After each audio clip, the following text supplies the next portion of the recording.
gwe lwaki tebayisa budget for the first time naga fenga ababaka parliament tuganye okuyisa budget ya parliament ng'erimu travels abroad.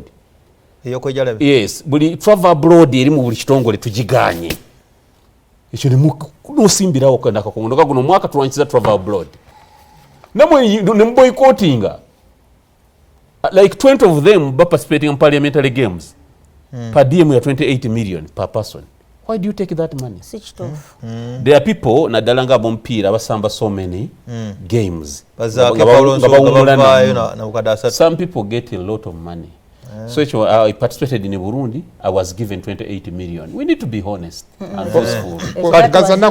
Honorable Kakati, I'm talking about myself. My own self. Even if it's 10, even if it is 5, or even if it's 1, tandikira ogamenze nga rope. Travel allowance, budget ya travel 500 millions. Ulomutima gwo kukekereza mu parliament zonzi sijja kutambula. Ese kutegera nti ono musajja ali patriotic. Naye musaza ticket z'ennyonyi bwowe ube bweru atwagamba atenga nakutozimana atwagamba ate twagala keke twagakeza sente twagagenda ggulu tulimba bwoba toyina kyozanya mu season eyo kyakabaka okiba kyayise kyayise katuteekawo kibuuzi kirala totawanya.